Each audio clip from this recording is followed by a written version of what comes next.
دوست داری با چه کسی در بهشت باشی؟ از خودت بپرس، دوست داری در بهشت با چه کسی باشی؟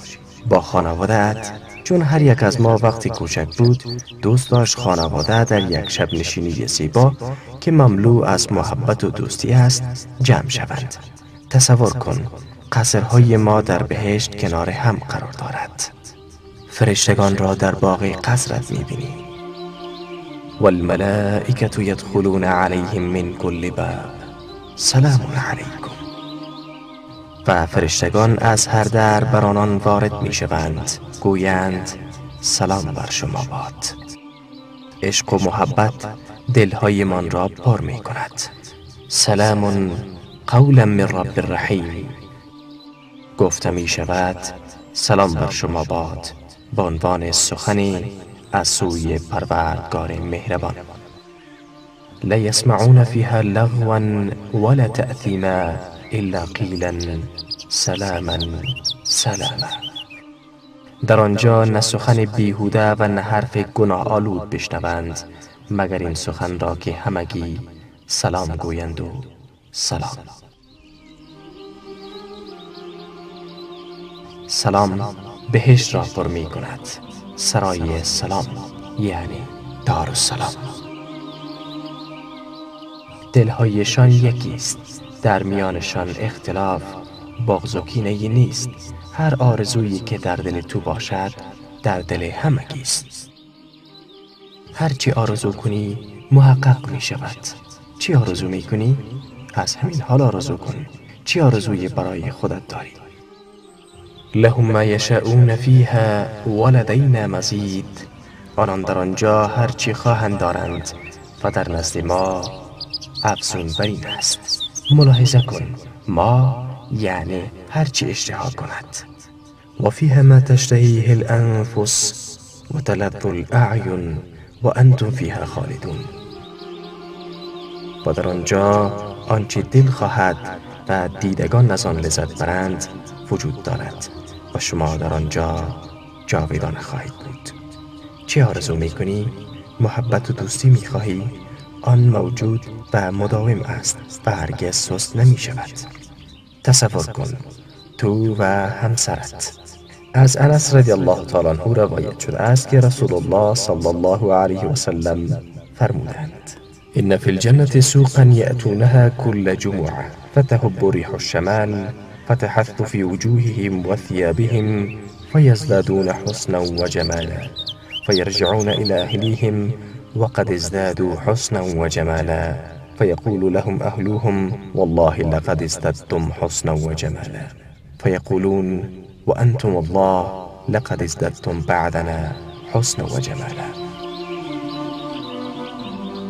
در بهشت بازاری است که اهل بهشت هر جمعه به آنجا می آیند و باد خنک شمال می وزد و به صورت و لباس آنان می وزد و آنان بر اثر نسیم آن لطافت و زیباییشان زیاد می شود. بعد نزد خانواده هایشان در حالی که بر حسن و جمال آنان افزوده شده برمی گردند. اهل خانواده با آنان می گوید والله سوگند که حسن و زیبایی شما افزوده شده است. آنان جواب می دهند والله سوگند بعد از ما و در غیاب ما حسن و جمال شما نیز افزونتر شده است. تصور کن هر هفته بر زیبایی تو همسرت افزوده می شود تا بی نهایت. بسیاری از مردم در زندگی دنیا عاشق سفر، گردش و استکشاف هستند. می خواهم در بهشت مسافرت کنم و زیبایی ها و گنج هایش را شخصاً کشف کنم. چون این افراد خیلی در بهشت خوشحال می شوند. بعضی از مردم هزاران کیلومتر مسافرت می کنند تا آفرینش الله متعال یا صنعت انسان را در دنیا ببینند، مثل آبشارهای نیاگارا، برج ایفل، تاج محل و امثال آن. نظرت در مورد مناظر و تحفه هایی که الله در بهشت برای ما آماده کرده چیست؟ به نظر تو آیا زیبایی و شگفت‌انگیزی آبشارهای بهشت مثل زیبایی و شگفت‌انگیزی آبشارهای دنیاست؟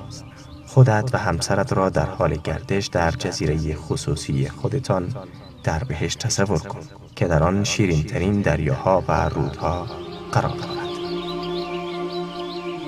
زیباترین منظره‌ای که در دنیا دیده‌ای چیست؟ خوب در مورد آن فکر کن. چی تأثیر در دلت گذاشته است؟ مناظر بهشت را با آن قیاس کن.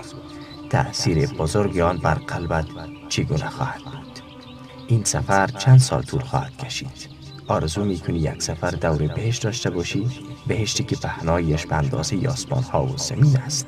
از انس ابن مالک رضی الله تعالی عنه روایت شده است که پیامبر من صلی الله علیه و سلم فرمود: إن في الجنة لشجرة يسير الراكب في ظلها 100 عام لا يقطعها. در بهشت درختی وجود دارد که فرد سواره 100 سال در زیر سایه آن حرکت می کند، اما نمی تواند آن سایه را به پایان برساند. بگو برایم، آیا می خواهی با طیاره مسافرت کنی یا بر روی فرش باد، یا مثل سرورمان جعفر که با دو بالش می برد؟ هرچی می خواهی آرزو کن. یا با بهترین موتر، یا با براقی که در سفر اسرا بود، یا یک کشتی کاملا مجهز تفریحی را آرزو می کنی. هر چیزی را که بر بی نهایت تقسیم کنی مساوی با صفر است. برای خودت چی آرزو می کنی؟ می خواهم فیلم زندگیم در دنیا را برگردانم. الله متعال آنچی بوده و آنچی خواهد بود و آنچی نبوده که اگر می بود چگونه خواهد بود را می داند. با آنچه اتفاق نیفتاده نگاه کن که اگر رخ میداد نتیجه چی بود؟ به این ترتیب عشق و محبتتان به الله و حکمتش زیادتر می شود که آنچه برای من در زمین مقدر کرده بزرگترین خیر بود. تصور کن الله تو را از حکمتش در زندگیت آگاه کند. فیلم زندگیت را می بینی در حالی که خوشحال هستی و نمیدانی چگونه از الله متعال تشکر کنی.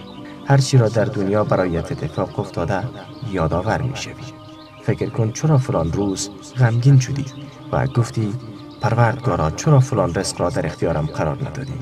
اگر آن کار را می کرد امروز این جایگاه را در بهشت نداشتی. بیا و نگاه کن، اگر آنچه می خواستی در دنیا محقق می شد اکنون چی می کردی؟ از عشق و محبت و خجالت ذوق می شدی. آری عزیزان، زندگی در بهشت خیلی زیباست، آن هم در کنار هم عزیزانی که ما آنها را دوست داریم. یک بار تصورش را بکنید که شما با تمام آن عزیزانی هستید که آنها را دوست دارید. با